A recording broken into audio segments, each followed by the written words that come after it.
Bismillahirrahmanirrahim. Assalamu alaikum dear students. It's me Muhammad Irfan and we're your chemistry teacher.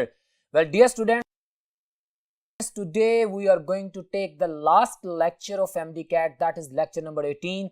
Very interesting lecture today. That's about the reaction kinetics. So let's move towards the lecture.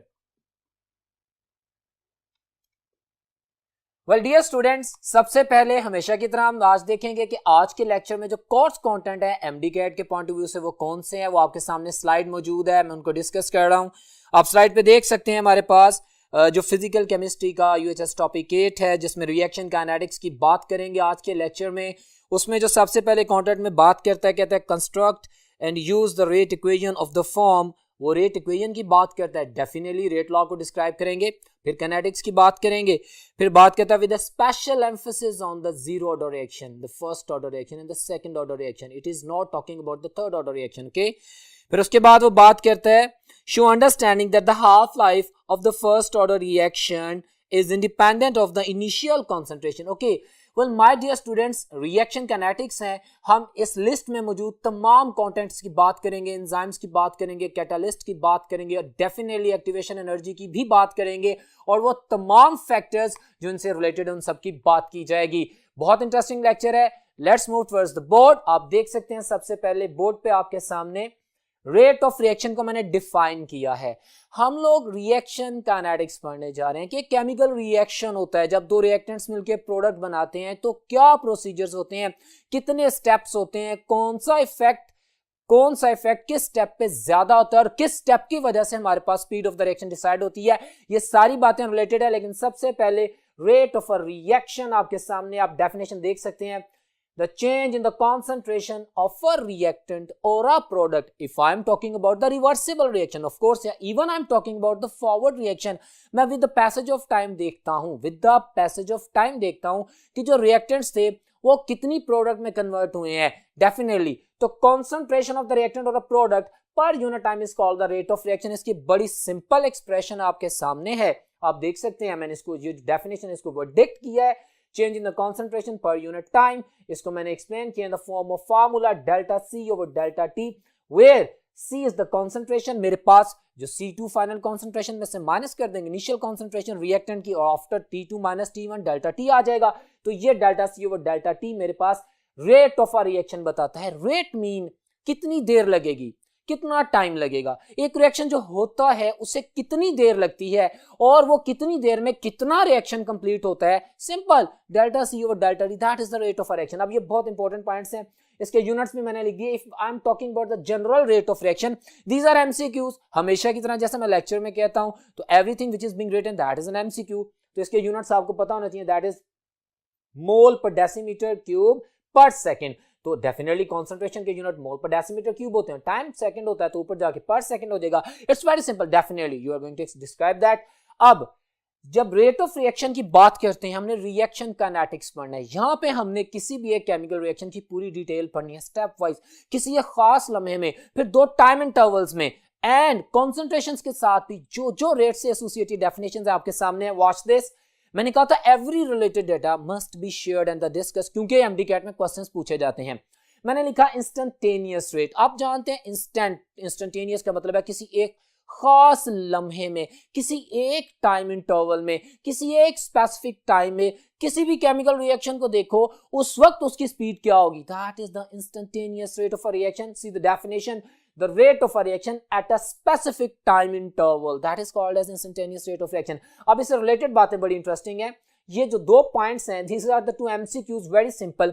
Reaction start होता है, आप लोग जानते हैं शुरू में जब भी कोई रिएक्शन स्टार्ट होता है वो ज्यादा कन्वर्ट होता है प्रोडक्ट की तरफ, स्पीड ऑफ द रिएक्शन ज्यादा होती है, रेट ऑफ द रिएक्शन ज्यादा होता है। ज्यादा रिएक्टेंट्स कोलिजन्स करके, इफेक्टिव कोलिजन्स करके, इसकी भी बात करेंगे, प्रोडक्ट में कन्वर्ट हो रहे होते हैं। फिर जैसे जैसे प्रोडक्ट कॉन्सेंट्रेशन बढ़ती जाती है, आप जानते हैं रिवर्सिबल रिएक्शन, इक्विलिब्रियम एस्टैब्लिश होने जाता है और करीब पहुंचता जाता है, rate of reaction become slower. Start में अगर मैं इंस्टेंटेनियस रेट की बात करूंगा तो instantaneous rate at the start of the reaction is always greater than the average rate which I am talking about के rate in the change in the concentration. ठीक है, एक दो सर्टन स्पेसिफिक टाइम इंटरवल्स के दरमियान एक average rate आता है। डेफिनेटली ये डेफिनेशन यहाँ पे भी मैंने लिखी है एवरेज रेट की। तो आपको पता होना चाहिए कि इंस्टेंटेनियस रेट किसी एक मोमेंट के ऊपर रेट ऑफ रिएक्शन है जी। एवरेज रेट दो टाइम इंटरवल्स के दरमियान है रेट ऑफ रिएक्शन, स्टार्ट में ज्यादा बाद में कम, तो एवरेज वैल्यू आ जाएगी ना। बट अगर मैं इंस्टेंटेनियस रेट की बात करूं, अगर मैं instantaneous rate at the start consider करता हूं तो डेफिनेटली मैंने अभी बोला कि रिएक्शन बड़ी स्पीड में चल रहा होता है। और अगर मैं एवरेज रेट का कंपैरिजन करूंगा तो मेरे पास एवरेज रेट की वैल्यू कम आएगी, इंस्टेंटेनियस रेट की ज्यादा होगी।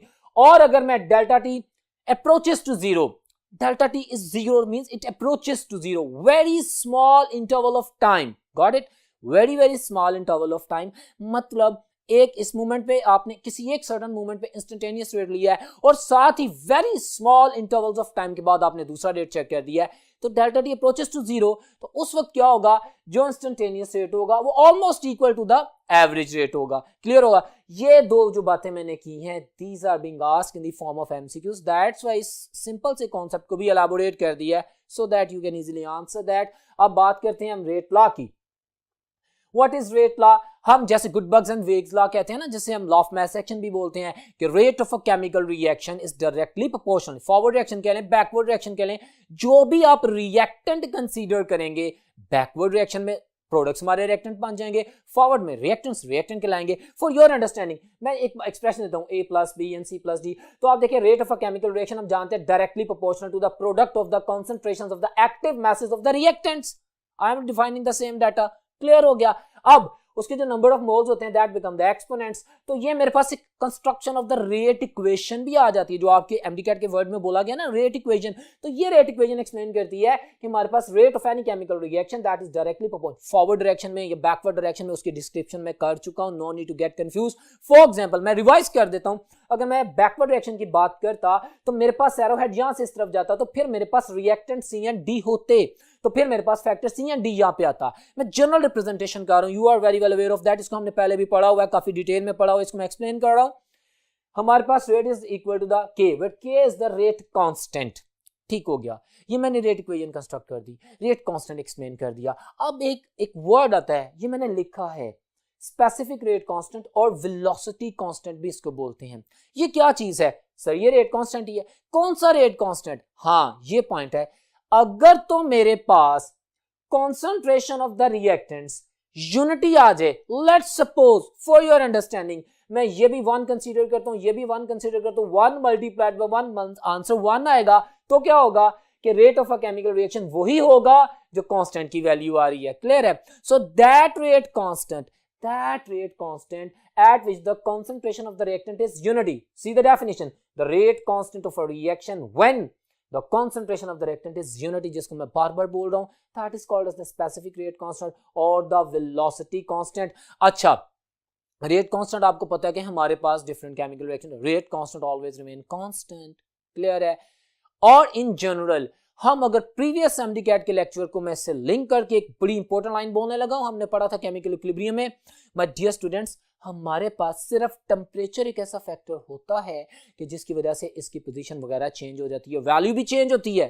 ठीक है? अदरवाइज आपको पता है इक्विलिब्रियम कांस्टेंट जिसको बोलते थे, रिएक्शन कांस्टेंट बोलते हैं, that is not going to be change in that way. ठीक हो गया? तो ये फैक्टर भी याद रखने हैं। बहरहाल मैंने लिख दिया rate is equal to the velocity constant और changes with the temperature. I specified this. Simple definitions की हैं, अभी इनसे रिलेटेड एमसीक्यूज की प्रैक्टिस बाद में करेंगे। अभी चलते हैं नेक्स्ट बोर्ड पर, देखते हैं वहां पे क्या है। वेल माय डियर स्टूडेंट्स, हमने rate of a chemical reaction की बात की। आपके एमडीकैट के सिलेबस में जो लाइंस लिखी हैं, वो डिक्स लिखे हैं, उसमें डिफरेंट पॉइंट्स में कंफ्यूज मत होइएगा। मैंने आपकी कन्वीनियंस के लिए इस लेक्चर में जितनी भी रेट ऑफ रिएक्शन से एसोसिएटेड चीजें हैं, चाहे उसको डिफाइन करना हो, चाहे उसको अंडरस्टैंड करना हो, चाहे उसको कैलकुलेट करना हो, उनको लाइन अप किया, लिंक किया है, ताकि हम एक सीक्वेंस में अंडरस्टैंड कर सकें। वॉच ऑन, आपके एमडीकैट के सिलेबस में लिखा गया methods for the rate measurement. अब एक केमिकल रिएक्शन होता है जी, 2 रिएक्टेंट्स मिलते हैं, 3 रिएक्टेंट मिलते हैं, प्रोडक्ट बनती है, एक सर्टेन टाइम लगता है।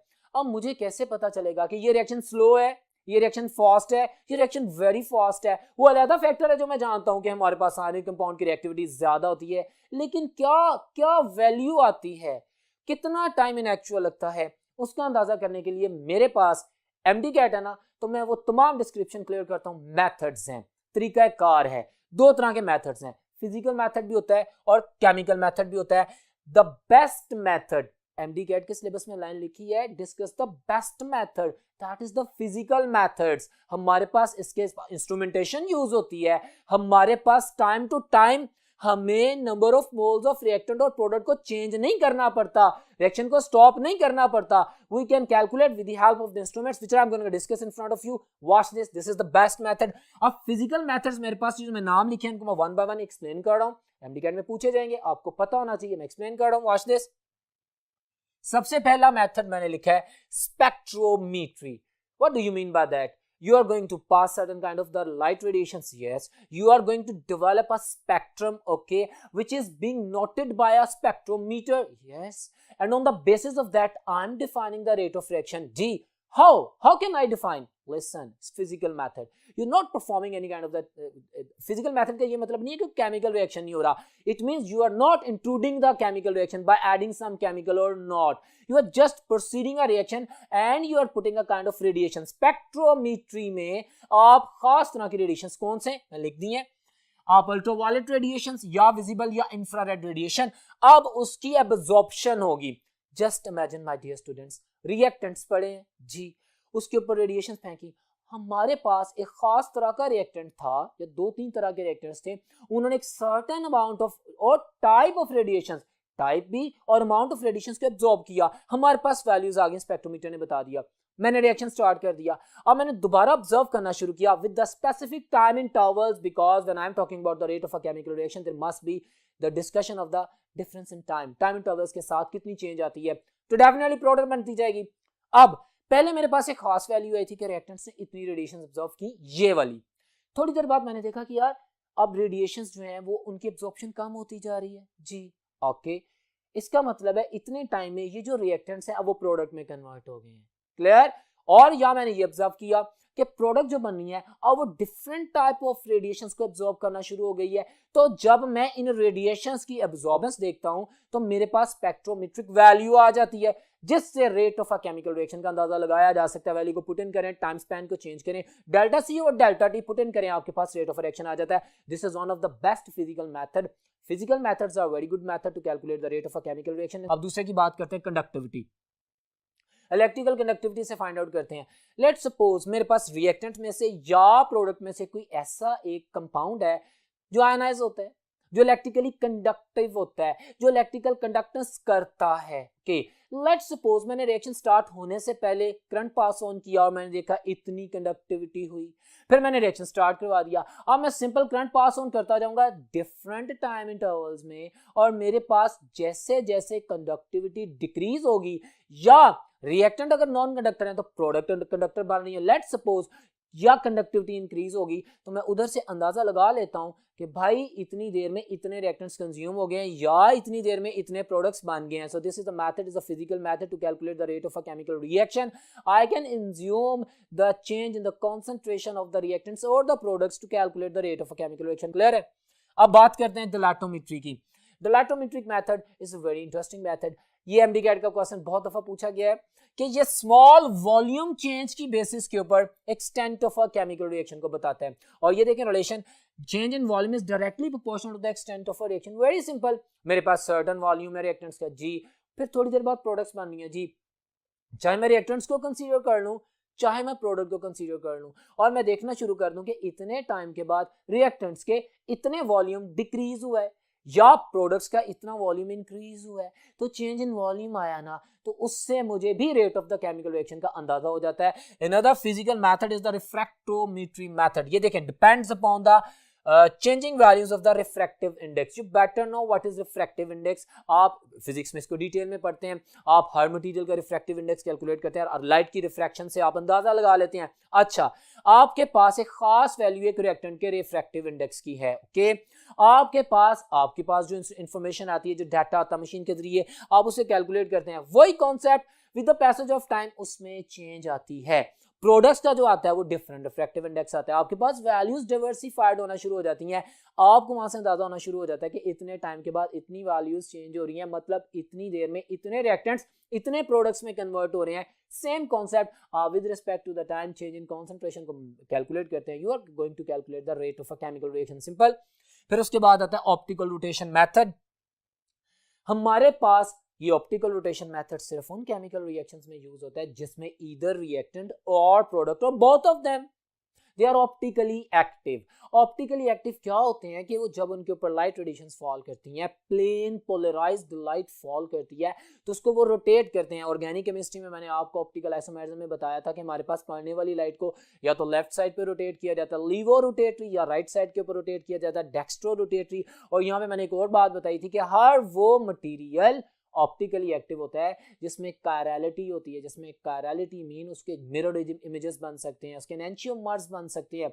So these things are related. I'm not going to discuss in detail because they are not in concern with your paper. But I'm telling you, आपके पास अगर reactants हों और आप products हों और वो optically active हों, तो आप देखेंगे पोलरिमीटर के जरिए कि यार ऑप्टिकल रोटेशन क्या आई है, पहले इतनी आ रही थी, अब इस टाइम के बाद थोड़ी कम हुई है, या ज्यादा हुई है, या डिफरेंट हुई है। तो जो वैल्यूज आएंगे उससे आप इजीली जज कर सकते हैं कि हमारे पास कितनी देर में कितने रिएक्टेंट्स कितनी प्रोडक्ट्स में कन्वर्ट हो रहे हैं। So you are gonna calculate the rate of a chemical reaction. These were the physical methods and physical methods are the best methods to explain the rate of a chemical reaction. अब मैंने साथ में link MD-CAT है, पूछा जा सकता है to avoid your mind confusion, I am sticking with the same concept के जो हमारे सिलेबस में है, बट केमिकल मेथड का भी आपके ज़हन में आता है। लेट्स सपोज बड़ी कॉमन एग्जांपल आपकी बुक में दी गई है, उसने एसिड्स का एस्टेरिफिकेशन कर ले, कोई भी रिएक्शन कर ले, हाइड्रोलिसिस कर रहे, एसिड बेस को रिएक्ट कर दे, तो वो क्या करता है, ग्राफ डेवलप करता है। टाइम एक्सिस, एक्स एक्सिस पे आते हैं, टाइम इंडिपेंडेंट वैल्यू है, एंड कॉन्सेंट्रेशन जो है हम वाई एक्सिस पे लेते हैं। हमारे पास हम डिफरेंट टाइम इंटरवल्स में फिजिकली केमिकली चेक करते हैं। मेरे पास रिएक्शन प्रोसीड कर रहा है, एसिड बेस मिल रहे हैं, मैं फ्यू सेकंड्स के इंटरवल्स के बाद सैंपल उठाता हूं, लेट्स सपोज कॉनिकल फ्लास्क में, और मैं देखता हूं कि भाई कितना एसिड बच गया और कितनी बेस बच गई और कितना सॉल्ट बना है। Got it. इस तरह कोई भी केमिकल रिएक्शन हो रहा है, उसके रिएक्टेंट्स को और प्रोडक्ट्स को मैं केमिकली चेकअप करता हूं और उसकी बेसिस पे ग्राफ डेवलप किया जाता है। जो मैंने अभी बोला, हम जो वैल्यू ऑफ टाइम है उसको एक्स एक्सिस में ले लेते हैं और विद रिस्पेक्ट टू टाइम जितनी जितनी जो भी चेंज आई कॉन्सेंट्रेशन में उसको वाई एक्सिस पे लेते हैं, ग्राफ आता है और फिर टेंजेंट जो आता है हमारे पास, that is going to represent the rate of a chemical reaction. ये मैंने सिंपल एक्सप्रेशन भी कर दिया आप लोगों के सामने। Rate of reaction is the dx over dt। और देखें method in which the concentration of the reactants and the products are analyzed chemically from time to time। So it's simple scenario, आप अपना experimental chemical data collect करते हैं, materials की concentration को check करते हैं, graph develop करते हैं, and you are going to calculate the rate of a chemical reaction in a very simple way। Clear हो गया? So these were the methods by which we are going to calculate the rate of a chemical reaction। मैंने rate of reaction बताया, उसकी different types बताई, instantaneous बताया, average बताया, फिर rate constant की बात की, फिर rate equation की बात की, उसके बाद methods to calculate the rate of a chemical reaction। इनसे related MCQs मैं definitely share करूंगा। बाकी ये तमाम lines आप लोगों के लिए important MCQs ही हैं, इनको ध्यान में रखिएगा। अब हम चलते हैं next board पर, देखते हैं वहां पे क्या है। Well, my dear students, आप व्हाइट बोर्ड पे देख सकते हैं, अभी हमने ऑर्डर ऑफ द रिएक्शन की बात की है। बहुत इंटरेस्टिंग सिनेरियो है। सिंपल वर्ड लाइन लिखी हुई है आपकी बुक में, order, first order, zero order, first order, second order, but I have to explain the original theme of this word. My dear students, अभी मैंने रेट इक्वेशन एक्सप्लेन की जी, उसमें केमिकल रिएक्शन था, आपके सामने थी A + B forming C + D। Okay, certain amount of reactants होते हैं, आप रेट इक्वेशन ड्रॉ करते हैं, rate is equal to K concentration of the reactants. Okay, उसके एक्सपोनेंट्स लिखते हैं। अब हमारे पास एक जो केमिकल रिएक्शन होता है ना डियर स्टूडेंट्स, वो हम जो एक इक्वेशन में देख रहे होते हैं वो सेवरल स्टेप्स में हो सकते हैं। पॉइंट सुनते जाएं, I am gonna link the concept. Several step में हो सकता है, लेकिन हमारे पास तो एक केमिकल इक्वेशन एक्सप्रेस की जाती है जो कि बैलेंस्ड होती है। उस बैलेंस्ड केमिकल इक्वेशन की बेसिस के ऊपर मैं रेट इक्वेशन डेवलप करता हूं, उसके एक्सपोनेंट्स लिखता हूं, number of moles. If someone is going to ask me what is molecularity and what is order of the reaction, I am gonna link these two very important things in front of you। My dear students, chemical reaction में balanced chemical equation से जो theoretical description आती है, जिसमें मैं exponent को sum up करता हूं और फिर मुझे पास जो value आती है, that is molecularity, number of molecules taking part in the chemical reaction। But एक experimental value होती है। हम जो इक्वेशन में देख रहे होते हैं, हम देखते हैं कि हमारे पास वो जो सिंगल लाइन इक्वेशन है जिसमें डिफरेंट नंबर ऑफ मोल्स है, जिनको हम सम अप करके मोलेकुलरिटी की बात करते हैं, number of moles taking part in the rate determining step. Okay, we know that molecularity कभी भी जीरो नहीं होती। एमसीक्यू, मोलेकुलरिटी फ्रैक्शंस में नहीं होती। मोलेकुलरिटी मोर देन 3 हो सकती है, 4, 5, 6, 7 हो सकती है। बट जब हम एक केमिकल रिएक्शन की बात करते हैं तो हम जानते हैं कि 3 एक्सिस हैं, X Y and Z, maximum 3 axis हैं जी। हमारे पास एट अ सिंगल टाइम अगर मैक्सिमम पॉसिबिलिटी हो किसी भी दो मॉलिक्यूल्स के इफेक्टिव कोलिजन की, केमिकल रिएक्शन तभी होता है जब इफेक्टिव कोलिजन होता है। इफेक्टिव कोलिजन और जनरल कोलिजन में फर्क ये होता है कि मॉलिक्यूल तो टकराते रहते हैं आपस में जी, टकराते रहते हैं, लेकिन हर कोलिजन के नतीजे में प्रोडक्ट नहीं बनती, क्योंकि इफेक्टिव कोलिजन वो होता है जिसमें खास सर्टेन सिमेट्री, एक्सेस, एनर्जी की रिक्वायरमेंट के बाद बॉन्ड मेकिंग एंड ब्रेकिंग होती है और प्रोडक्ट बनती है। अच्छा, अब हमारे पास एक रिएक्शन एक स्टेप में हो रहा है या 2-3 स्टेप्स में हो रहा है, अब उसमें से मेरे पास एक वो स्टेप है जो स्लो स्टेप है, जो ओरिजिनल स्टेप है, और वही रेट डिटर्मिनिंग स्टेप है। Slow step rate determining step होता है। उस स्टेप में जितने मॉलिक्यूल्स ने कोलाइड किया, पार्टिसिपेट किया, कंप्लीटली पूरे मॉलिक्यूल ने किया, आधे मॉलिक्यूल ने किया, 1/4 ने किया, जितनी एक्चुअल अमाउंट मॉलिक्यूल की कंज्यूम हुई, that is in the rate determining step, that is the order of reaction। मेरे पास एक्सपेरिमेंटल वैल्यू है ऑर्डर ऑफ रिएक्शन। इस थीम को ध्यान में रखिए। अब बाकी बातें करते हैं। See on the white board मैंने लिखा कि sum of the exponents of the concentration terms, ठीक है, चेंजिंग एक्चुअली। मैंने रेट इक्वेशन लिखी थी, मैंने उससे पहले आपको भी मैं व्हाइट बोर्ड पे एक्सप्लेन कर गया था, ए के आगे a प्लस बी लिखा हुआ था। Why I'm not going to write a plus b is the order of reaction? No sir, because a plus b was the simple molar representation, the theoretical description which was showing the molecularity, yes, but when I'm talking about the order of the reaction, I will talk about that original amount of the reactant which are in actual taking part in the effective collision, which are going to bring the change, which are in fact going to produce the reactants। हमारे पास बड़े reactions होते हैं जिसमें molecularity calculate 7 भी हो जाती है, 8 भी हो जाती है, बट हम अभी जानते हैं, मैंने बड़ी कॉन्सेप्ट लाइन बोली है कि मैक्सिमम पॉसिबल कोलिजन्स 3 हो सकते हैं ना, 3 एक्सिस पे आके 3 मॉलिक्यूल कोलाइड कर सकते हैं, इससे ज्यादा तो नहीं कर सकते। तो मेरे पास मैक्सिमम वैल्यू 3 हो सकती है, हाँ इससे 0 भी हो सकता, order of reaction can be 0। अभी मैं इसको एक्सप्लेन करता हूँ, it can be in fractions, yes, ये तमाम पॉइंट्स में एक्सप्लेन करता हूं। पहले मैंने m प्लस n को एक्सप्लेन किया जस्ट टू शो ऑफ कि भाई m प्लस n से मुराद है वो एक्चुअल नंबर, वो actual concentration of the molecule which are taking part in the chemical reaction. So that was the definition, the sum of the exponent of the concentration terms changing actually in a chemical reaction, that is called as the order of reaction. इसको मैंने represent कर दिया, order of reaction is m plus n, जिसको बोल भी चुका हूं।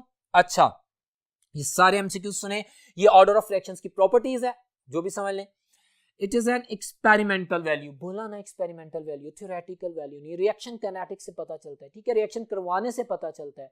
फिर हमारे पास rate determining step, the slow step, जिसमें जितने मॉलिक्यूल इन्वॉल्व होके in they are bringing the actual change, उसकी बात करते हैं, ठीक है। अच्छा, फिर कहता है indicated by the performing the kinetic study, बोल चुका, मे बी फ्रैक्शनल पॉइंट्स में हो सकता है।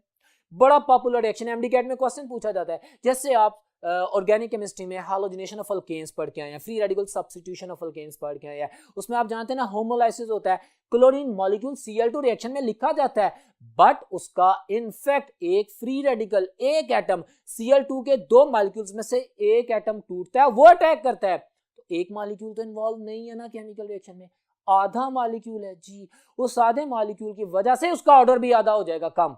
तो हमारे पास अगर हम क्लोरोफॉर्म और क्लोरीन का रिएक्शन करवाते हैं और हम CCl4 पायरीन यानी कार्बन टेट्राक्लोराइड या टेट्राक्लोरोमीथेन बना रहे होते हैं, तो इसका मतलब अगर ऑर्डर उसका पूछ ले तो आप Cl2 से कंफ्यूज नहीं होंगे, आप Cl फ्री रेडिकल को कंसीडर करेंगे, आप कहेंगे यस एक मॉलिक्यूल मेरे पास क्लोरोफॉर्म का है बट आधा मॉलिक्यूल मेरे पास क्लोरीन का है, जो कि एक्चुअल एक्सीडेंट में, एक्चुअल कोलिजन में इन्वॉल्व है, जिसकी वजह से प्रोडक्ट बन रही है, तो उसका ऑर्डर ऑफ रिएक्शन 1.5 होगा। मतलब order of reaction can be in fractions, it may be 0। अभी मैं 0 ऑर्डर रिएक्शन एक्सप्लेन करता हूं, जस्टिफाई करता हूं, आप पता लग जाएगा। इट्स मैक्सिमम वैल्यू इज 3, कभी भी 4th ऑर्डर रिएक्शन नहीं होता। उसकी अभी मैंने जस्टिफिकेशन दी है कि भाई maximum possibility of the effective collision is 3, X axis, Y axis, Z axis, in 3 dimension से ये एक्सिस पे अटैक हो सकता है एक सर्टेन मूवमेंट में।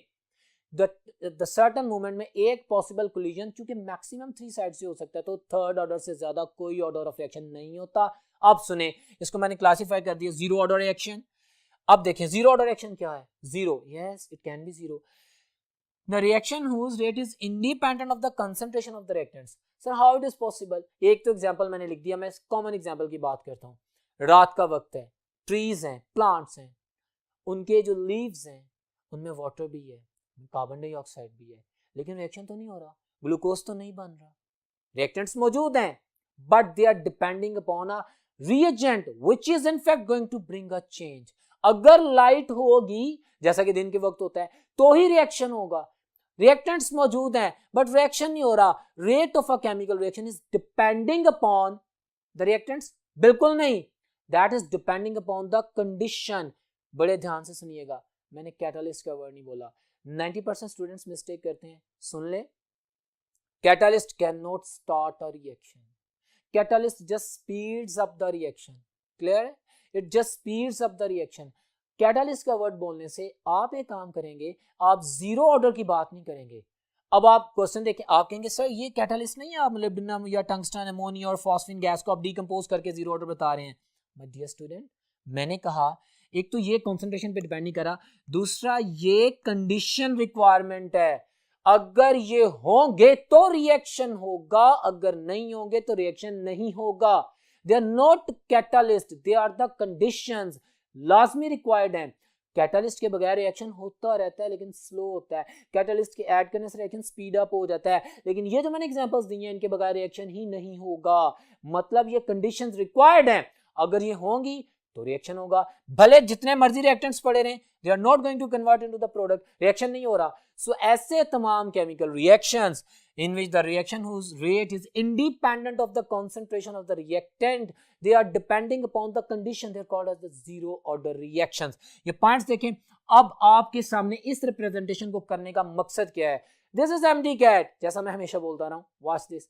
मेरे पास MDCAT में क्वेश्चंस दिए जाते हैं, इक्वेशन लिख के देगा आपको, बड़ी परफेक्ट इक्वेशन देगा, और एंड में रेट इक्वेशन भी लिख देगा, या इस तरह ड्रॉ कर देगा रेट में डायरेक्ट रिलेशन के विदाउट द कांस्टेंट, और यूं एक्सप्रेशन दे देगा 3-4 कैटालिस्ट 0 0 0। अब आप जानते हैं इसका मतलब क्या है, एक्सपोनेंट्स को सम अप करेंगे तो ऑर्डर ऑफ रिएक्शन आएगा। वो खुद बता रहा है कि भाई इसकी कंसंट्रेशन जो भी है इन पे डिपेंड नहीं कर रहा वो रेट, तो मेरे पास सम क्या आ रहा है, जीरो आ रहा है, सो जीरो ऑर्डर रिएक्शन। अभी आपको मैं फर्स्ट ऑर्डर सेकंड ऑर्डर की एग्जांपल देता हूं, वो आपको इक्वेशन देके वैल्यूज भी लिख देगा। लेट्स सपोज, जैसे मैं अभी फर्स्ट ऑर्डर की भी बात कर लेता हूं, जैसा कि मैंने एक्सप्लेन किया, वो तमाम केमिकल रिएक्शंस जिसमें rate of a chemical reaction depends upon the concentration of only one reactant, clear है, they are the first order reaction. और सिमिलरली सेकंड ऑर्डर की डेफिनेशन भी सुन ले, the rate of a chemical reaction depending upon the concentration of the two reactants, clear, so definitely that is the second order. और 3 पे जो कर रहा है थर्ड ऑर्डर रिएक्शन, और 3 से ज्यादा होता नहीं है। अब इस बात पे आते हैं, मैं एक्सप्लेन करता हूं। फर्स्ट ऑर्डर रिएक्शन मैंने लिखा है, rate is directly proportional to this and this. आपको तो समझाने के लिए, जैसे मैंने अभी बोला, मैंने कह दिया कि इस रेट इक्वेशन से पता चलता है कि मेरे पास 2 रिएक्टेंट्स तो हैं लेकिन रेट किसी एक पे डिपेंड कर रहा है, 1 + 0, that is the first order reaction. Imagine करें, just imagine, for your practice, मैं इसमें अमेंडमेंट कर रहा हूं, for your understanding, watch this. अगर मैं यहां पे फैक्टर 1 लिख देता, लेट्स सपोज, और साथ में मैं वर्ड बोलता, रेट इक्वेशन आपको दे दी गई है, MDCAT में सवाल आया हुआ है, आप कैलकुलेट कर चुके हैं भाई ये सेकंड ऑर्डर रिएक्शन है, लेकिन अब वो बोलता क्या है, स्टेटमेंट में बोलता है this is the rate equation but what is the order of reaction with respect to A, वो इसको कंसीडर ही नहीं कर रहा। इट मींस वो कह रहा है विद रिस्पेक्ट टू ए, तो जो एक्सपोनेंशियल फॉर्म ए की होगी वही ऑर्डर ऑफ रिएक्शन होगा, चाहे बी की कोई भी वैल्यू लिखी हो, मैं इसको कंसीडर ही नहीं करूंगा। वो खुद बता रहा है कि ऐसा केमिकल रिएक्शन है जिसमें रेट ए पे डिपेंड कर रहा है, बी पे नहीं कर रहा, क्लियर हो गया, वो मॉडिफाई करेगा इक्वेशंस को। तो इस चीज की प्रैक्टिस में इसलिए कर रहा हूं कि आप समझ सकें, आपसे क्वेश्चन पूछा जाएगा। ओके, सो इन तमाम फैक्टर्स को ध्यान में रखिएगा। फर्स्ट ऑर्डर रिएक्शन एग्जांपल्स आपके सामने दी है, आपकी बुक में जो गिवन एग्जांपल्स हैं उसको ध्यान में रखिएगा। मैंने रेट डिटरमिनिंग स्टेप की भी बात कर दी, स्लो स्टेप की भी बात कर दी, हमारे पास डिफरेंट मैकेनिस्टिक अप्रोच की बात कर दी। The examples are very much important, इन तमाम चीजों को आप लाजमी पढ़ेंगे, ठीक है, ये तमाम फैक्टर्स ध्यान में रखेंगे। और सिमिलरली सेकंड ऑर्डर रिएक्शन की एग्जांपल दे दी, यहां पे सिंपल फिनोमेनन मैंने शो कर दिया। अब देखें, टेक्निकल वे में लिमिटेड टाइम में आपको एक्सप्लेन करना है। Rate of a chemical reaction is directly proportional, यहाँ पे मैंने दो अलहदा रिएक्टेंट्स बोले।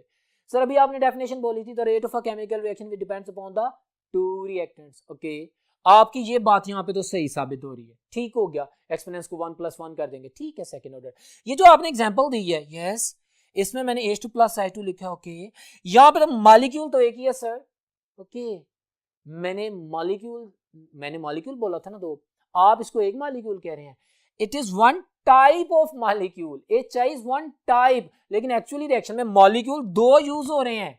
नंबर ऑफ मॉलिक्यूल्स की बात की है कि हमारे पास जब इफेक्टिव कोलिजन होता है, जो रेट डिटरमिनिंग स्टेप होता है, उसमें कितने नंबर ऑफ मॉलिक्यूल्स हैं, चाहे एक जैसे हो चाहे डिफरेंट हो। So no need to worry about that कि मेरे पास दो तरह के रिएक्टेंट्स होने चाहिए, मेरे पास दो मॉलिक्यूल्स होने चाहिए, तो चाहे वो एक जैसे हो। तो that's why I am saying this is a second order reaction, क्योंकि एक्सपोनेंट में 2 की फैक्टर आ रहा है। क्लियर है, बड़ी छोटी सी बात है, क्लियर बात है, और इसको अंडरस्टैंड करना है।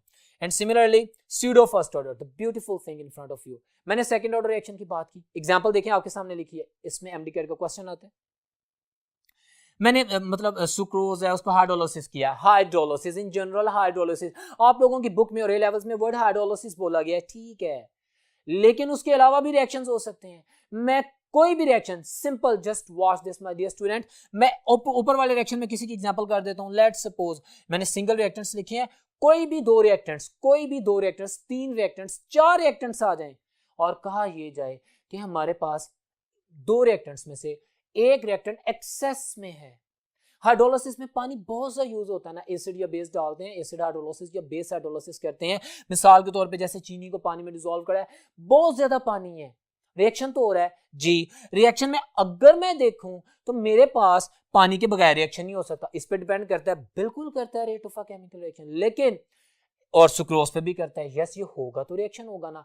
रेट ऑफ रिएक्शन इन दोनों पे डिपेंड कर रहा है। लग तो सेकंड ऑर्डर रिएक्शन रहा है, बट एक रिएक्टेंट एक्सेस में है। ये वर्ड बहुत इंपॉर्टेंट है, एमडीकैट में उसने इक्वेशंस दी हुई हैं और बोलता है लाइन में कि if this reactant is in excess, what is the order of reaction, with in second you will answer that. आप कहेंगे भाई अगर आपने दो रिएक्टेंट्स में से किसी एक रिएक्टेंट को एक्सेस में कर दिया है, तो इसका मतलब है उस रिएक्टेंट की अमाउंट कम या ज्यादा होने से रेट ऑफ रिएक्शन पे कोई फर्क नहीं पड़ेगा। हाँ उसके बगैर रिएक्शन नहीं होगा, हाँ वो सेकंड ऑर्डर है, लेकिन वो एक एक्सेस में है, कम या ज्यादा होने से हमारे पास हाइड्रोलिसिस पे इफेक्ट नहीं हो रहा, वो हाइड्रोलाइज हो रहा है, खत्म होने से हो रहा है, कम या ज्यादा होने से नहीं हो रहा, एक्सेस में है। तो in fact that second order reaction in which the concentration of the one reactant is in excess in very large amount, so that is called as the first order reaction। लेकिन असल में वो second order reaction है। First order इसलिए कह रहे हैं कि वो असल में rate of a chemical reaction सिर्फ एक रिएक्टेंट की कॉन्सेंट्रेशन पे डिपेंड कर रहा है, दूसरे पे डिपेंड नहीं कर रहा है, तो सेकंड ऑर्डर, लेकिन डिपेंडेंस सिर्फ एक रिएक्टेंट पे है, इसलिए इसको फर्स्ट ऑर्डर बोलते हैं।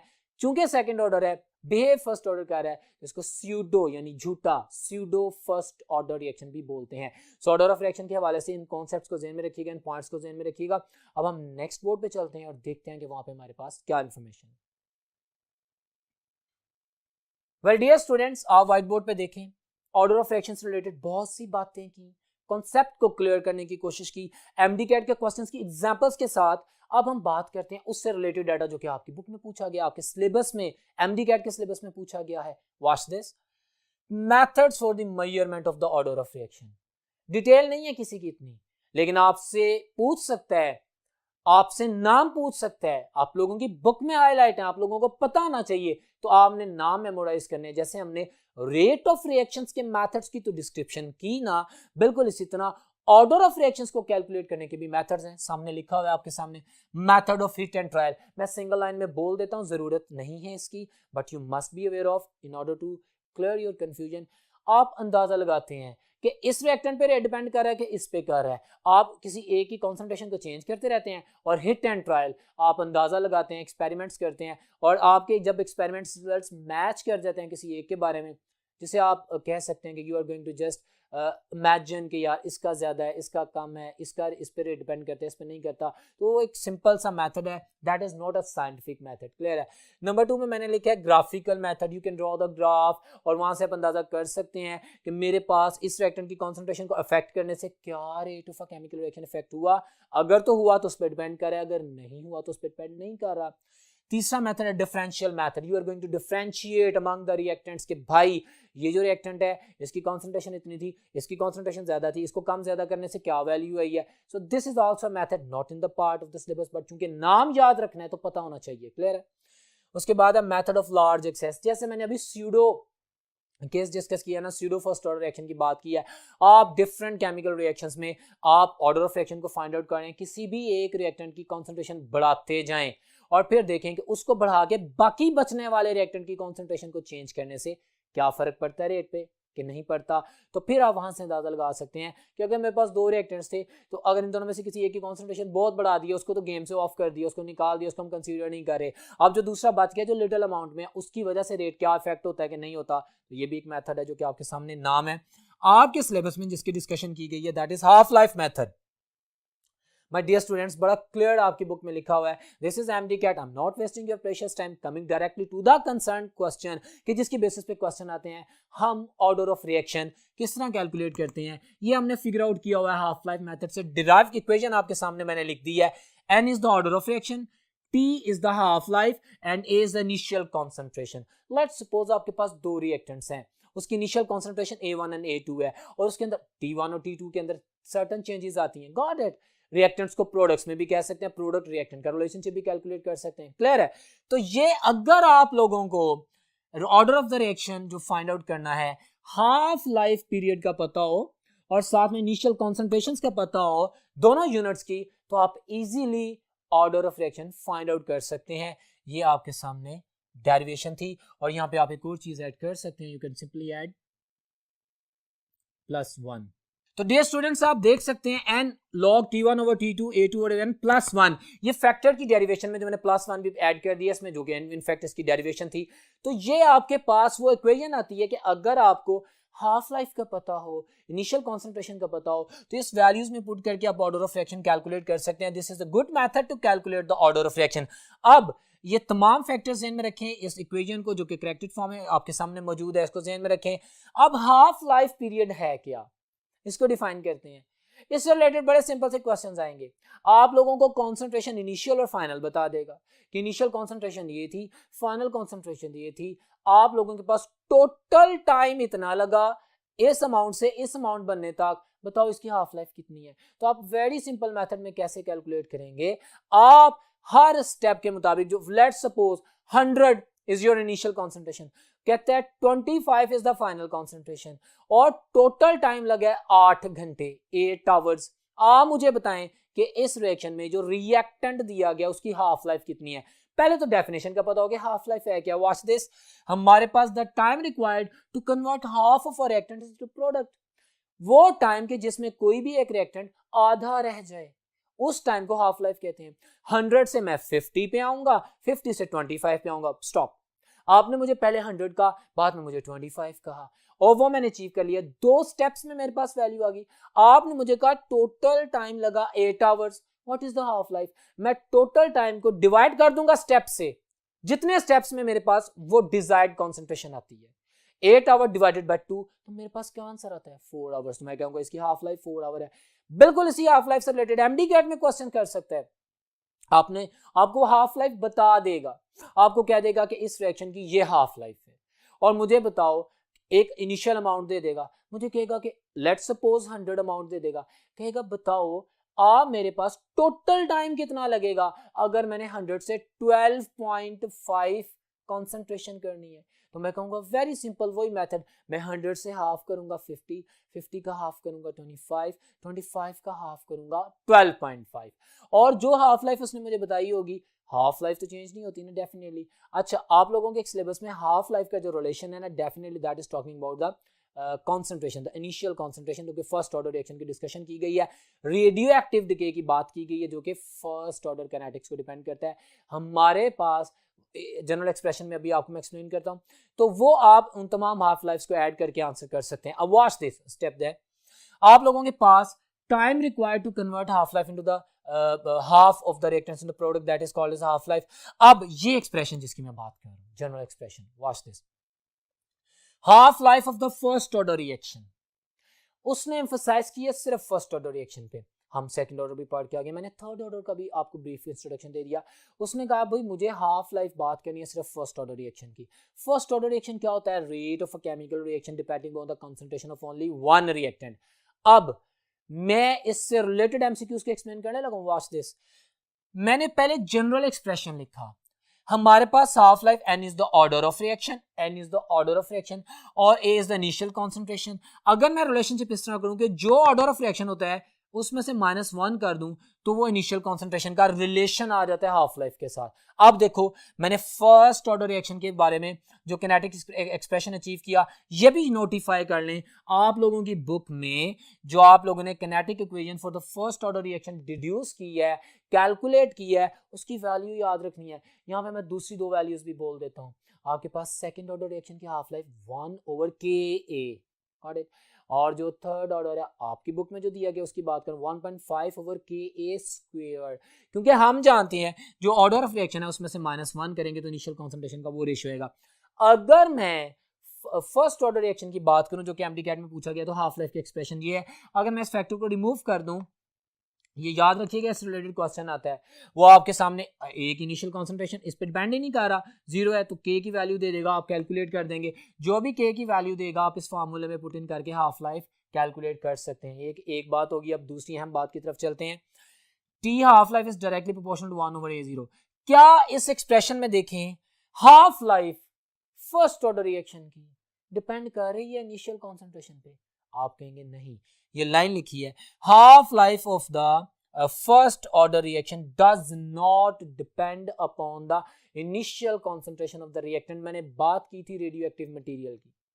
लेट्स सपोज अगर मैं 100 ग्राम यूरेनियम लेता हूं या 100,000 किलोग्राम यूरेनियम लेता हूं, अमाउंट बढ़ा देता हूं इनिशियल कॉन्सेंट्रेशन, क्या जो टाइम रिक्वायर्ड है 100 को 50 करने में या 100,000 को 50,000 करने में डिफरेंट होगा? बिल्कुल नहीं होगा, क्योंकि फर्स्ट ऑर्डर रिएक्शंस के मुताबिक हाफ लाइफ का जो रिलेशन है वो आपके सामने है, that is not depending upon the initial concentration of the reactant. बिल्कुल कंफ्यूज नहीं होना। हाँ सेकंड ऑर्डर में, हाँ थर्ड ऑर्डर में हमने पढ़ा हुआ है, but this is not the part that two things are not the part of MDCAT syllabus. उसमें हमारे पास इनिशियल कॉन्सेंट्रेशन चेंज होने से हाफ लाइफ अफेक्ट होती है, बट फर्स्ट ऑर्डर में नहीं होती। क्लियर है? तो अभी हम अपने एमडीकैट सिलेबस ही की बात करेंगे जिसके बारे में क्वेश्चंस पूछे जाएंगे। एक और बात, लेट्स सपोज अगर मैं जीरो ऑर्डर का एक्सप्रेशन दे दूं, एफएससी में नहीं है, डिस्कस किया गया, बट ए लेवल्स में क्वेश्चंस हैं, एमडीकैट में क्वेश्चन आ सकता है। लिसन, और मैं टेस्ट में ये क्वेश्चन की प्रैक्टिस भी करवाऊंगा माय डियर स्टूडेंट्स। अगर मैं जीरो ऑर्डर कह दूं तो मेरे पास ए फैक्टर a-1 आ जाएगा, a-1 आ जाएगा, जिसको मैं ऊपर लेके जाऊंगा तो टी हाफ लाइफ यानी half life will be directly proportional to the initial concentration. आप जितनी ज्यादा जीरो ऑर्डर रिएक्शन की इनिशियल कॉन्सेंट्रेशन करते जाएंगे उसकी हाफ लाइफ उतनी ज्यादा होती जाएगी। ये भी बड़ी इंपॉर्टेंट लाइन थी जो मैंने आप लोगों के लिए एक्सप्लेन की।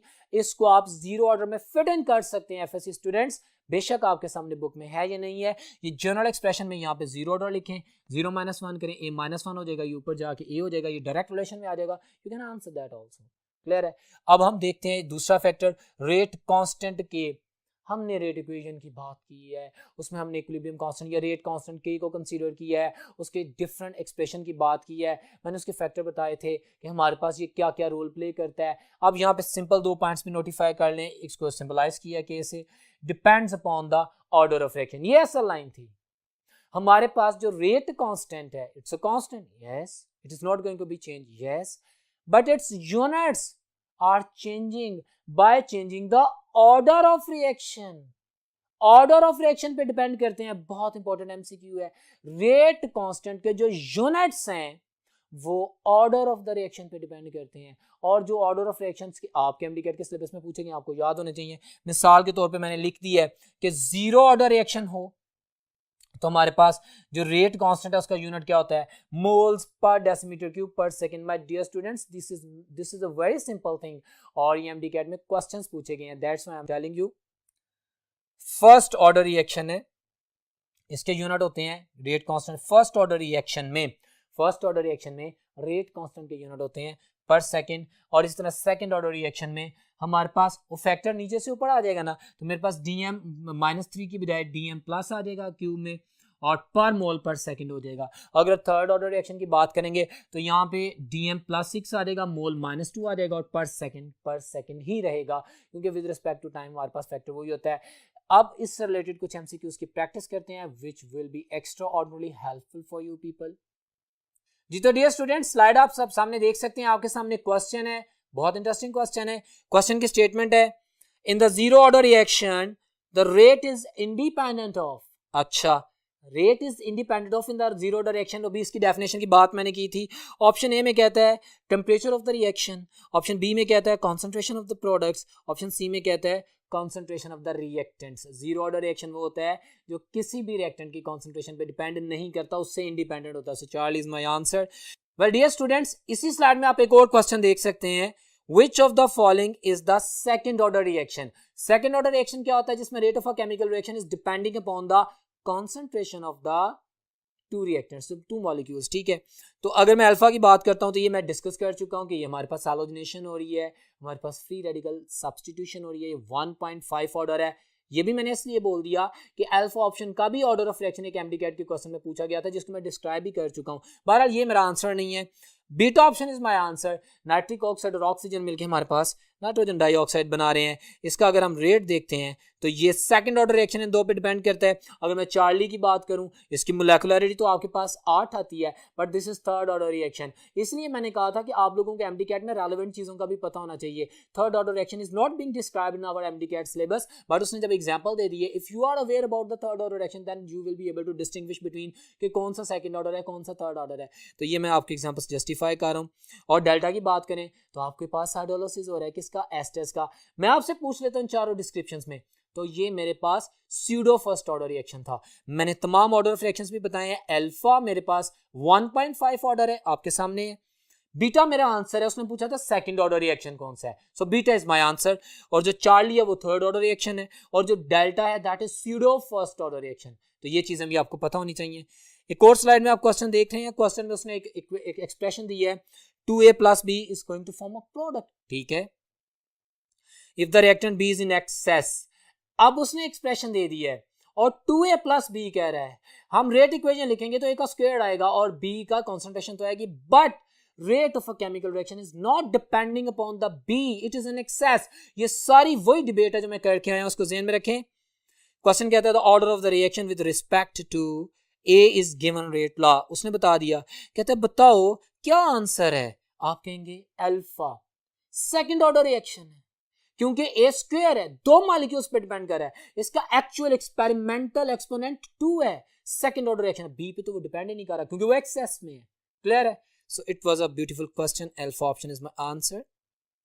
नेक्स्ट क्वेश्चन इसी स्लाइड में आप देख सकते हैं, all of the following are the characteristic features of the order of reaction. अब वो कैरेक्टरिस्टिक फीचर्स भी मैंने लिखे हैं, ऐड किया आपको, उसको ध्यान में रखें।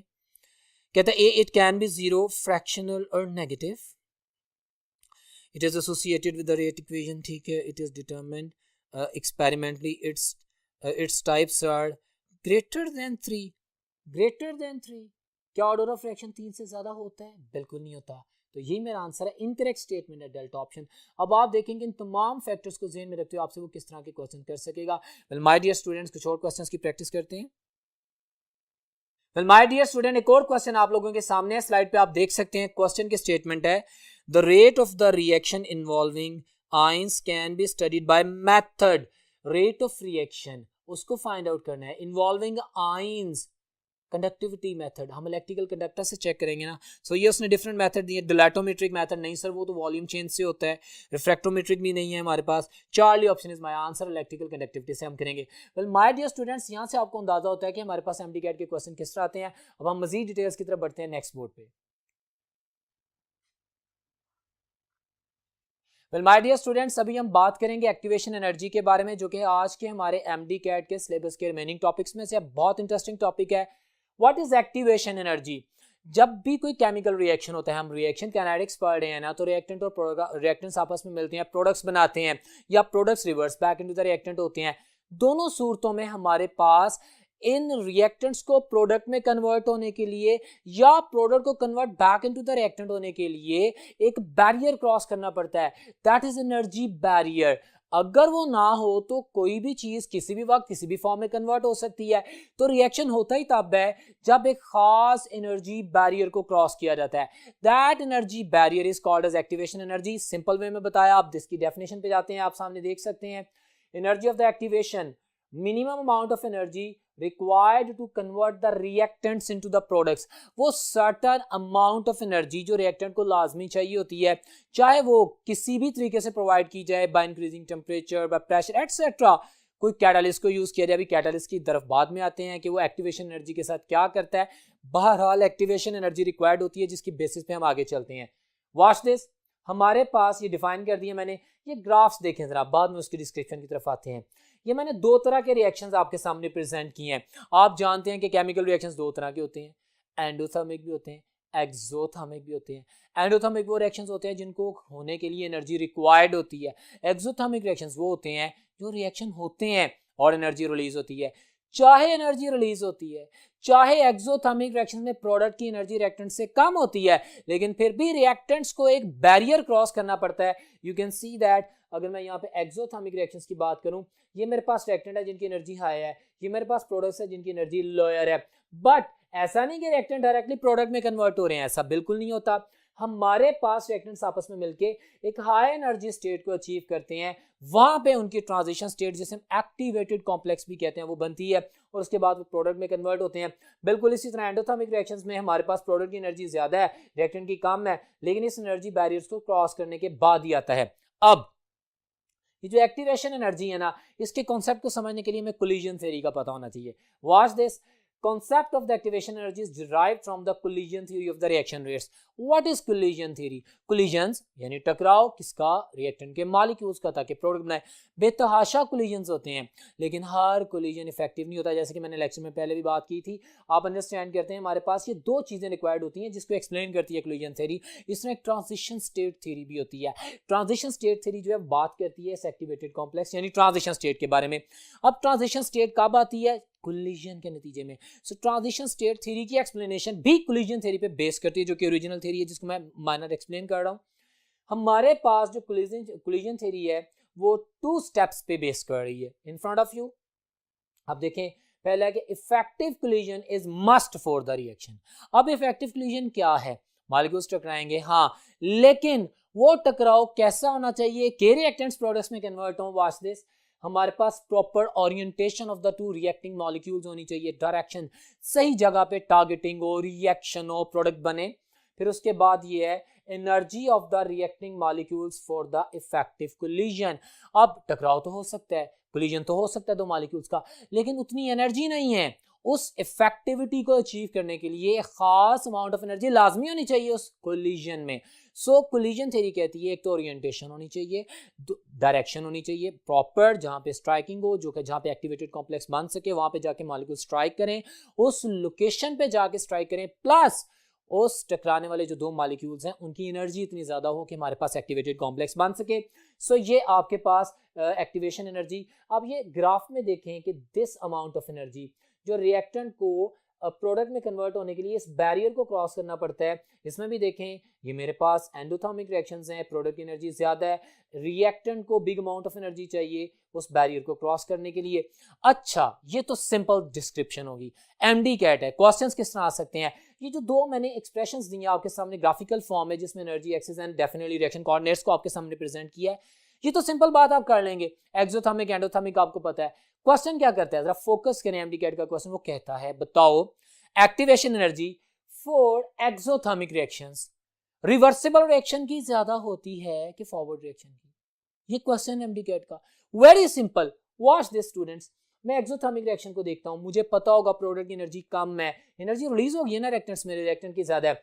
अब देखो फॉरवर्ड, जब आप ग्राफ ड्रॉ करेंगे you can simply answer with in seconds कि भाई अगर आप बैकवर्ड रिएक्शन की बात कर रहे हो तो बैकवर्ड रिएक्शन में अब ये रिएक्टेंट है, इसको कन्वर्ट बैक इनटू रिएक्टेंट होने के लिए ज्यादा एक्टिवेशन एनर्जी चाहिए, इसका बैरियर ज्यादा है। सिमिलरली वाइस वर्सा क्वेश्चन वो एंडोथर्मिक के बारे में पूछ सकता है कि बताओ कि फॉरवर्ड रिएक्शंस की एक्टिवेशन एनर्जी फॉरवर्ड रिएक्शन की एक्टिवेशन एनर्जी एक्सोथर्मिक में ज्यादा होती है कि एंडोथर्मिक रिएक्शंस में। तो आपके सामने है, आपके पास reactant in the product, endothermic reactions में प्रोडक्ट की एनर्जी ज्यादा है, तो एंडोथर्मिक रिएक्शंस में activation energy for the forward reaction ज्यादा है, एक्सोथर्मिक रिएक्शंस में बैकवर्ड के तौर पे ज्यादा है। बड़ा सिंपल सा कॉन्सेप्ट है, इससे रिलेटेड क्वेश्चंस पूछ सकते हैं। अब हम नेक्स्ट बोर्ड पे चलते हैं, और वो डेरिवेशन नाम नहीं है, but he is talking about the activation energy. This is MDCAT, we are mentally prepare to answer every question. So see on the white board, जहां पे मैंने एक इक्वेशन की बात की है, और उस इक्वेशन में मौजूद दो रिलेशंस जो कि बड़े इंपॉर्टेंट MCQs को पूछने का बायस बनते हैं, वो मैं एक्सप्लेन करता हूं।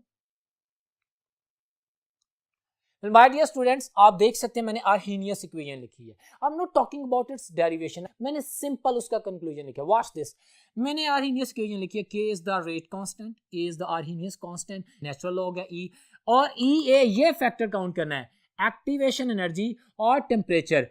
हमारे पास जो आर्हेनियस इक्वेशन है ये एक्टिवेशन एनर्जी के साथ एसोसिएटेड है। ये किसी भी केमिकल रिएक्शन की speed, rate of reaction, definitely energy of activation और टेम्परेचर, और तो जनरल गैस कांस्टेंट है, इट्स कांस्टेंट फैक्टर, इसकी बात भी नहीं करेंगे, ए और स्मॉल ई की बात भी नहीं करेंगे, तो constant factors.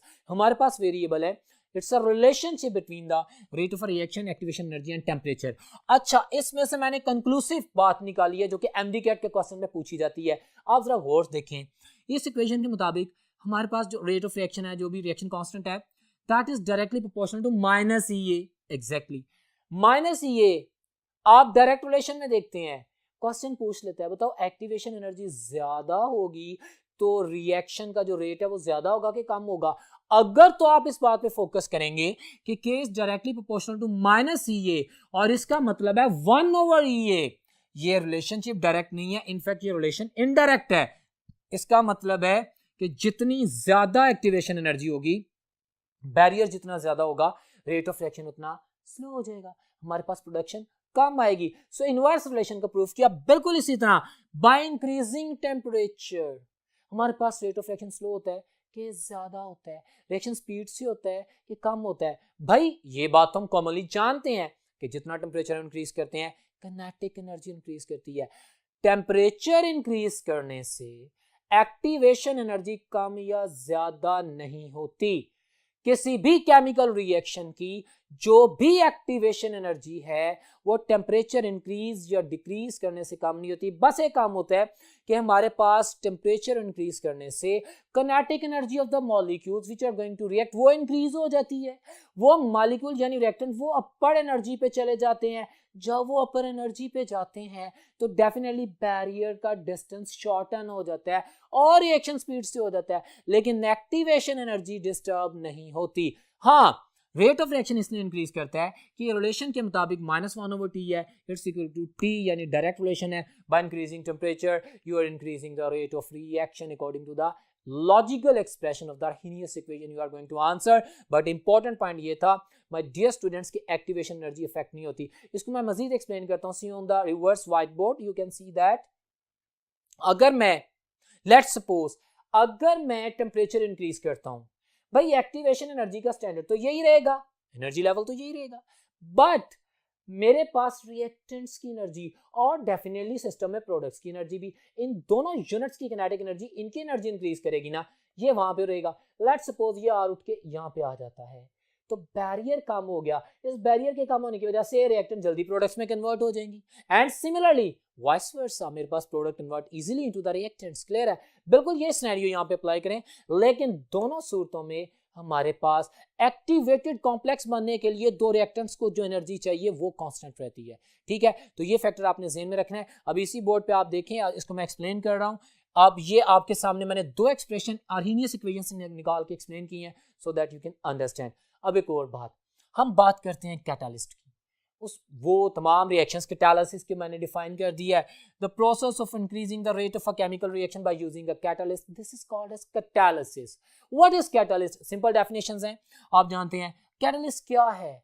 Any substance which lowers the activation energy. Temperature effect नहीं कर रहा था एक्टिवेशन एनर्जी को, but catalyst lowers the activation energy. वो उस बैरियर को डाउन कर देता है, वो अच्छा कैटालिस्ट होता है जो जितना ज्यादा एक्टिवेशन एनर्जी को कम करता है, ताकि रिएक्टेंट्स को प्रोडक्ट में कन्वर्ट होने के लिए ज्यादा जोर ना लगाना पड़े, ज्यादा एनर्जी की रिक्वायरमेंट ना आनी पड़े। पॉइंट देखिए, catalyst increase the rate of a reaction by lowering the activation energy only. Yes, reaction start नहीं कर सकता, मैंने मजीद डिस्क्रिप्शन लिखी है, तो आपको ये पॉइंट क्लियर होना चाहिए कि टेम्परेचर इंक्रीज करने से डिक्रीज करने से एक्टिवेशन एनर्जी पे कोई फर्क नहीं पड़ता। हाँ, कैटालिस्ट यूज करने से हमारे पास एक्टिवेशन एनर्जी लोअर्ड हो जाती है। Catalyst provide the alternative route to the reactants to convert into the products. एक और बात, जब हम कैटालिस्ट यूज करते हैं ना, तो rate of the forward reaction as well as the backward reaction दोनों इंक्रीज करते हैं। जैसे वो भी मैंने आपको डायग्राम दिखाई है कि जिसमें एक्टिवेशन एनर्जी का बैरियर जब वो डाउन हो जाएगा, एक्टिवेशन एनर्जी का बैरियर, तो फिर रिएक्टेंट को अगर कम एनर्जी चाहिए प्रोडक्ट्स में कन्वर्ट होने के लिए, तो कैटालिस्ट तो मौजूद ही है ना, प्रोडक्ट्स को भी कम एनर्जी चाहिए to convert back into the reactants. तो ये दोनों तरफ का MDCAT का क्वेश्चन है, rate of the forward as well as the backward reaction both rates increases by using catalyst. Clear हो गया। अब ये कुछ डेफिनेशंस हैं, आपको पता होना चाहिए। What is homogeneous catalysis? What is heterogeneous catalysis? Homo means same, hetero means different. Homogeneous catalysis वो है जिसमें reactants plus the catalyst, अगर reactants गैस में है तो catalyst भी गैस में है, अगर reactants liquid है तो catalyst भी liquid है, they must be in the same phase, ठीक है। और hetero में different, अगर reactant हमारे पास solid है या liquid है तो वो हमारे पास जो कैटालिस्ट गैसियस फॉर्म में आ जाएगा, डिफरेंट फेजेस होंगी, सिंपल सी बात है। तो होमोजेनियस कैटालिसिस, हेटेरोजेनियस कैटालिसिस की जो एग्जांपल्स आपकी बुक में है, आपने ज़हन में रखनी है। फॉर एग्जांपल, अगर मैं सल्फर डाइऑक्साइड से ऑक्सीजन का रिएक्शन करवा के सल्फर ट्राइऑक्साइड गैस बनाता हूं by using the vanadium pentoxide solid, ये मेरे पास कॉन्टैक्ट प्रोसेस है, तो this is an example of the heterogeneous catalysis. और अगर मैं same reaction in the presence of nitrogen oxide करता हूं, लेड चैम्बर प्रोसेस है, बनता सल्फ्यूरिक एसिड है, बट ये होमोजेनियस कैटालिसिस की एग्जांपल है। सो इन दोनों चीजों को इस तरह से रिलेटेड एग्जांपल्स, इक्वेशंस दे देगा आपको। कैटालिस्ट लगाए होंगे, आपको प्लैटिनम, आपको मेटल्स की सॉलिड स्टेट का पता होता है, आपको गैसेस का पता होता है, आपके सामने रिएक्शन में रिएक्टेंट्स की फिजिकल स्टेट्स भी लिखी होंगी। आपसे पूछेगा बताओ कौन सा होमोजेनियस कैटालिसिस है, कौन सा हेटेरोजेनियस कैटालिसिस है, कौन सा होमोजेनियस कैटालिसिस नहीं है, कौन सा हेटेरोजेनियस कैटालिसिस नहीं है, तो नेगेटिव क्वेश्चन भी पूछ सकता है। वेरी सिंपल कॉन्सेप्ट, इसके ऊपर आंसर कीजिएगा, ये बड़े इंपॉर्टेंट वर्ड्स थे। फिर उसके बाद हमने बात की है कुछ कैरेक्टरिस्टिक्स ऑफ द कैटालिस्ट की। MDCAT है ना, पूछ सकते हैं वही बात, तो उसके तमाम एंगल्स को हमने हाईलाइट करना है। Watch this. Specific in nature होता है भाई कैटालिस्ट। हम जानते हैं कि अगर हम कैटालिस्ट चेंज कर दें इनऑर्गेनिक रिएक्शंस में भी, तो हमारे पास प्रोडक्ट ही डिफरेंट हो जाती है। तो कैटालिस्ट की यूजेस से हमारे पास सर्टेन प्रोडक्ट्स बनती हैं, वो उसी कैटालिस्ट के यूज से बनेंगी, किसी दूसरे के यूज से नहीं बनेंगी। ठीक हो गया। They are specific in nature, can not start but only speeds up the reaction. बड़ा इंपॉर्टेंट पॉइंट है, catalyst just speed up reaction करता है। कैटालिस्ट का एक ही काम है, lowering of the activation energy. बस वो रिएक्शन जो हो तो रहा था लेकिन स्लो था, कैटालिस्ट ने उसको स्पीड अप कर दिया। Catalyst can not start a chemical reaction, ये थर्मोडायनामिकली प्रूवन फैक्टर है। क्लियर है, याद रखना है। फिर आपके पास स्मॉल अमाउंट रिक्वायर्ड होती है, और देखें इक्विलिब्रियम पोजीशन रिमेन्स अनअफेक्टेड। इसको हम डिटेल में इक्विलिब्रियम में भी पढ़ के आए हैं कि हमारे पास कैटालिस्ट के यूज करने से neither the value nor the position of the equilibrium is being disturbed. Clear हो गया, तो ये भी आपने जाना है। हाँ, अर्लियर अचीव कर सकते हैं बट वैल्यू और पोजीशन चेंज नहीं होती। अगर है कि फाइननेस, यानी जितना बारीक कैटालिस्ट होगा पाउडर्ड फॉर्म में यूज करेंगे, उसका सरफेस एरिया बढ़ जाएगा। जितना ज्यादा सरफेस एरिया बढ़ेगा उतना ही एरिया ऑफ कांटेक्ट बढ़ जाएगा, उतना स्पीड अप कर देगा रिएक्शन को, उतनी जल्दी से रिएक्शन हो जाएगा। तो ये भी फैक्टर आपने ध्यान में रखना है। So that was something about the catalysis and the catalyst. अब हम इसके एक और दो तीन वेरी रिलेटेड जो फैक्टर्स हैं उनको पढ़ते हैं नेक्स्ट बोर्ड पे। माय डियर स्टूडेंट्स, आपके सामने व्हाइट बोर्ड पे मैंने लिखा है promoter. Promoter is the catalyst of the catalyst. Promoter क्या करता है, कैटलिस्ट मौजूद है, रिएक्शन एक स्पीड से चल रहा है, अगर प्रोमोटर ऐड होगा तो फिर कैटलिस्ट और स्पीड अप हो जाएगा। यानी बल्कि कैटलिस्ट को इनिशिएट करने के लिए, उसको एक्टिवेट करने के लिए प्रोमोटर इज रिक्वायर्ड। मिसाल के तौर पे मैंने एग्जांपल लिखी है कि हम ऑर्गेनिक केमिस्ट्री में पढ़ गए हैं कि वेजिटेबल ऑयल्स के हाइड्रोजनेशन करते हैं, वेजिटेबल घी बनता है, हम निकल कैटलिस्ट को यूज करते हैं। और जब निकल कैटलिस्ट को हाई टेम्परेचर एंड प्रेशर पे यूज करते हैं, लेट्स सपोज, तो आप देखें मैंने आपने पढ़ा हुआ ऑर्गेनिक में टिलोरियम यूज करते हैं, कॉपर मेटल यूज करते हैं। तो माय डियर स्टूडेंट्स, कैटलिस्ट निकल है, ये है, अगर निकल निकाल दें, ये दोनों पड़े नहीं तो कोई रिएक्शन नहीं होगा। ठीक है। बट अगर निकल मौजूद है, कॉपर और टेलोरियम प्रेजेंट है, तो रिएक्शन फास्ट हो जाएगा। दीज आर द प्रोमोटर्स, जिसको आपको याद होना चाहिए, पता होना चाहिए, जैसे platinum chloride, cuprous chloride, different examples आप पढ़ चुके हैं, ठीक है। तो promoter is the catalyst of the catalyst which speeds up the activity of the catalyst. Clear हो गया। अब इसी तरह बास सब्सटेंसेस ऐसे होते हैं कि जो रिएक्शन में ऐड किए जाएं तो रिएक्शन स्पीड अप नहीं होता, स्लो डाउन हो जाता है। उसको हम एंटी कैटलिस्ट कह देते हैं, उसको हम पॉइजन कह देते हैं, या उसको हम नेगेटिव कैटलिस्ट कह देते हैं। तीनों नाम है, कोई भी यूज कर सकते हैं। स्लोज डाउन द रिएक्शन या decrease the rate of the reaction, auto catalyst. Very beautiful information. Example भी आपके सामने जस्टिफाई की है। आप एक रिएक्शन करते हैं, आप जानते हैं, अभी मैंने रिएक्शन लेक्चर के स्टार्ट में बताया था कि with the passage of time rate of reaction जो है स्लो डाउन होता है। हाँ, जैसे स्टार्ट में इंस्टेंटेनियस रेट बहुत ज्यादा था, बाद में स्लो डाउन हो गया, ठीक है ना। अब सुने, हमारे पास कुछ रिएक्शंस ऐसे हैं कि with the passage of time जैसे जैसे प्रोडक्ट बनती है वो स्पीड अप हो जाते हैं। ऐसा कैसे हो सकता है? ऐसा इसलिए होता है, लेट्स सपोज कि एस्टर्स का हम हाइड्रोलाइसिस कर रहे हैं in the presence of acid catalyst. आप देखें, प्रोडक्ट पे फोकस करें, अल्कोहल और एसिड्स बन रहे हैं। वो तमाम रिएक्शंस जिनमें प्रोडक्ट में कैटालिस्ट बन जाए, आपके पास रिएक्शन हो जो प्रोडक्ट बनती है उसमें से एक product as a catalyst function करना शुरू कर दे, तो that is an example of auto catalysis. और ये जो यूनिट है that is used as the auto catalyst. ये आप सामने याद रख सकते हैं। अल्कोहल और कार्बोक्सिलिक एसिड में एसिड बना एज अ प्रोडक्ट और यही इसका कैटलिस्ट था, तो इसकी प्रेजेंस में हमारे पास रिएक्शन स्पीड अप हो गया। यू कैन अंडरस्टैंड दैट, ठीक हो गया। अब उसके बाद हम बात करते हैं एंजाइम कैटालिसिस की। You are the MD CAT students, you better know what are enzymes. They are the biological catalyst, they are essentially proteins. ये लिविंग ऑर्गेनिजम्स में जो एंजाइम्स हैं, they functioning that many kind of the reactions उनको speed up कर रहे हैं, तो दे are the biocatalyst. उनकी भी कुछ प्रॉपर्टीज मैंने रिवाइज कर दी हैं for your information, watch this. Biological catalyst हैं, एसेंशियली प्रोटीन होते हैं, नॉन प्रोटीन पार्ट भी होता है, डेफिनेटली आपको पता है सारा प्रोस्टैटिक ग्रुप या एपोएंजाइम्स के सिनेरियो में बात करते हैं जब, ओके। फिर more efficient than inorganic catalyst, ये बड़ी इंपॉर्टेंट लाइन है। हमारे पास enzymes are the catalyst, but इनकी एक्टिविटी इनऑर्गेनिक कैटलिस्ट से बहुत ज्यादा होती है। कितनी ज्यादा होती है ये एमसीक्यू देखें। They increase the rate of reaction with this ratio 10 raised power 6 to 10 raised power 12, such a huge amount of the increasing speed of the reaction. You can understand कि एंजाइम्स कितने इफेक्टिव होते हैं, कितने ज़बरदस्त function करते हैं। फिर आप जानते हैं कि हाईली स्पेसिफिक इन नेचर और टेम्परेचर सेंसिटिव होती हैं, पीएच सेंसिटिव होते हैं। हमारे पास एंजाइम्स जो है, एंजाइम सबस्ट्रेट कॉम्प्लेक्स बनाते हैं, उसको प्रोडक्ट में कन्वर्ट करते हैं। और याद रखिएगा, ना ही कैटलिस्ट ना ही एंजाइम रिएक्शन में यूज नहीं होते, they recover at the end of the reaction. कुछ एमसीक्यूज की प्रैक्टिस कर लेते हैं लेक्चर डिलीवरी के बाद, ताकि हम अपने आप को मजीद इंप्रूव कर सकें। वेल माय डियर स्टूडेंट्स, आपके सामने एक स्लाइड है, क्वेश्चन आपके सामने है। क्वेश्चन में लिखा हुआ है, according to the collision theory, जिसकी अभी बात की थी हमने, of the biomolecular reaction in the gas phase reaction, ठीक है, minimum amount of energy required for an effective collision is known as, this is the definition of activation energy. So very simple, इस definition को देखता हूं तो delta option is my answer, very clear and simple. इसी slide में एक और question आपके सामने है।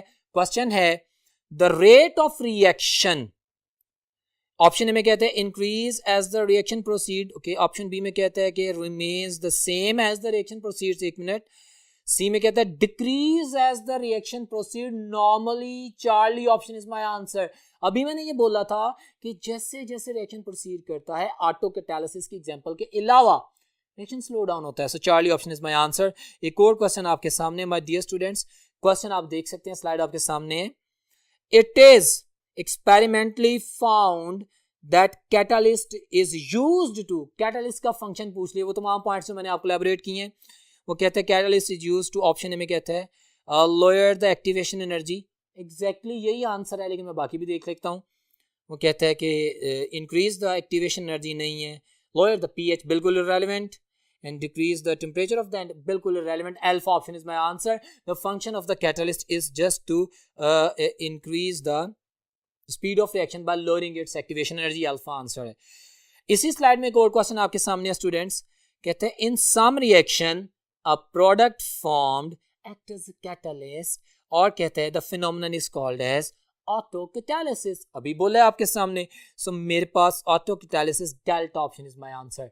Well, my dear students, that was all about the today's lecture number 18, MDCAT. My dear student, that was the last lecture of the MDCAT. I pray to God that you must succeed in your aim. For the purpose, you work hard and work hard consistently so that you can achieve your goal. हमने पूरी कोशिश की है इस lecture में और इससे पहले लेक्चर्स में कि आपके MDCAT के सिलेबस से रिलेटेड जितने भी पॉइंट्स हैं वो आप लोगों के लिए क्लैरिफाई किए जाएं, आसान किए जाएं, हेल्प आउट किया जाए और इंशाल्लाह उम्मीद करते हैं कि आपका टेस्ट बेहतरीन होगा। इंशाल्लाह ताला इस लेक्चर के नेक्स्ट टेस्ट में मुलाकात होती है। तब तक अल्लाह हाफिज।